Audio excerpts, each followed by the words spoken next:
Bonjour, je vous présente aujourd'hui cette caméra Sport Action IceFox qui est proposée dans l'emballage 6 contre. Alors au dos on a les caractéristiques techniques du produit et sur la face on a un packaging plutôt sympa avec les différents coloris proposés.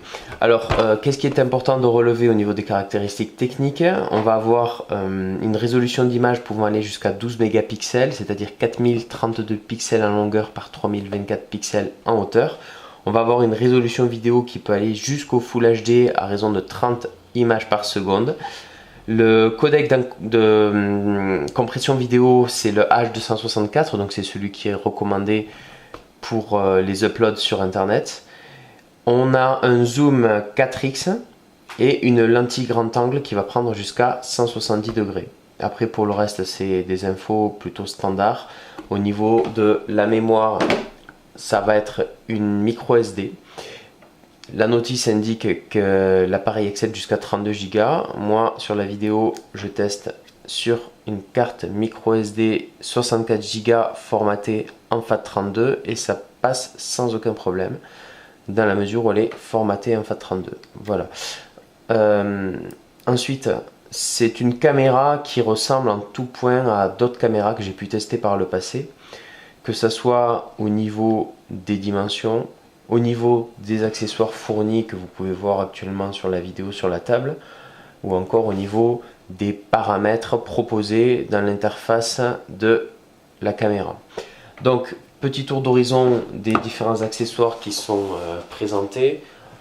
On va avoir tout un tas d'éléments qui vont me permettre de fixer la caméra sur un casque de vélo, sur une vitre intérieure d'habitacle de voiture, au niveau d'une ceinture, etc. Donc tout ça, ça va pouvoir se fixer au niveau du boîtier. Alors le boîtier il est livré avec une première fixation ici et donc on va ôter cette fixation là pour en adapter d'autres selon la pratique sportive que l'on a.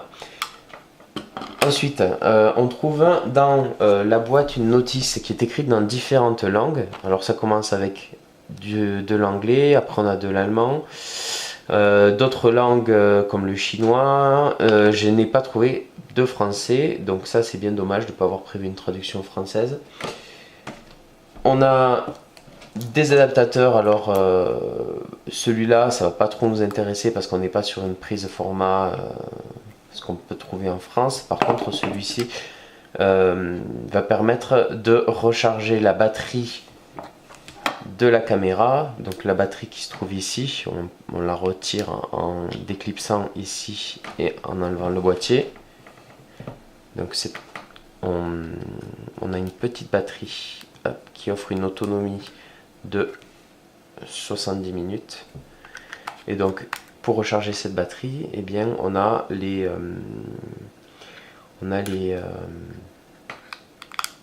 voilà, le petit adaptateur qui est fourni avec une entrée USB 2. Voilà. Alors la caméra, quand on la sort de la boîte, elle est déjà dans un petit boîtier. Ce boîtier qui est en plastique transparent est un boîtier avec cadran étanche. C'est-à-dire qu'on peut aller sous l'eau avec, alors en théorie jusqu'à 30 mètres de profondeur.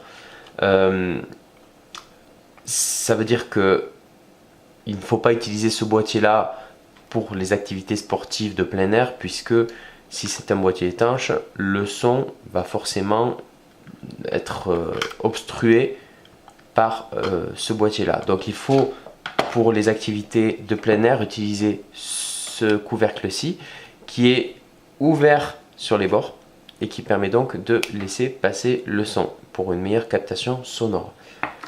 Voilà par rapport aux accessoires qui sont fournis. Après on a des petites lingettes nettoyantes, des doubles faces, câble de recharge, micro USB, USB 2, etc.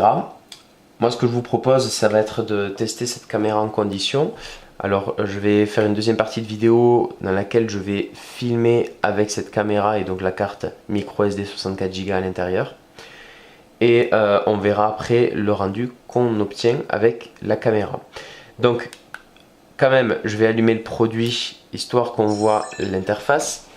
Quand on allume, on a le petit message welcome qui apparaît. Après on a un petit écran. Moi je trouve que cet écran là il aurait quand même pu être plus gros pour être plus lisible. Donc là on est par défaut sur l'affichage caméra.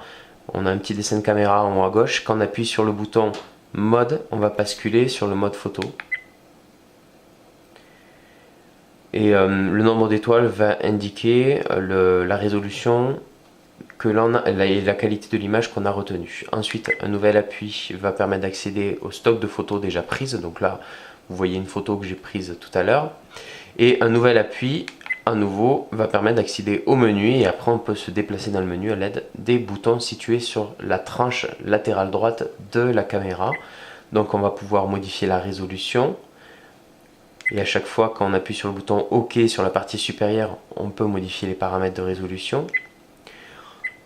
On peut modifier donc d'autres paramètres, record cyclique, HDR, détection de mouvement. Au niveau de l'audio, on peut choisir de l'activer ou de le désactiver, il est activé par défaut. Bon voilà, on a tout un tas de paramètres, on peut modifier la qualité, donc là je passe en qualité fine. La netteté, la balance des blancs, la couleur, l'ISO, l'exposition, stabilisation oui, non. Est-ce qu'on veut imprimer la date sur les photos que l'on prend? On peut choisir la langue. Alors par défaut, l'appareil, la caméra est en anglais, donc il suffit de la basculer en français. Bon, la traduction est approximative, mais c'est déjà ça.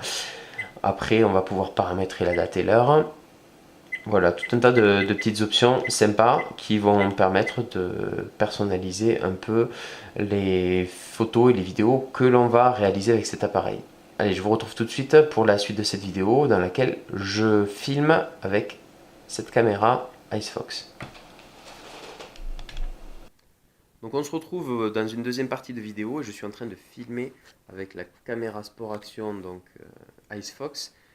Et donc vous voyez qu'on n'a pas du tout le même rendu que dans la première partie de la vidéo. Là on a un grand angle à 170 degrés.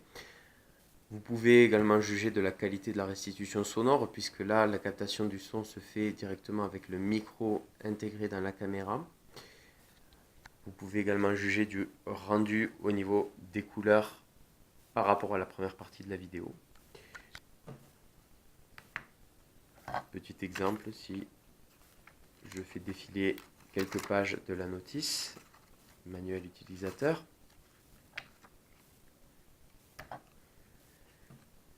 Et donc, on a ici le boîtier dont je parlais dans la première partie de la vidéo. Donc c'est ce fameux boîtier qui est livré d'origine avec le cadran étanche et qu'il convient de remplacer par celui-ci pour les activités de plein air.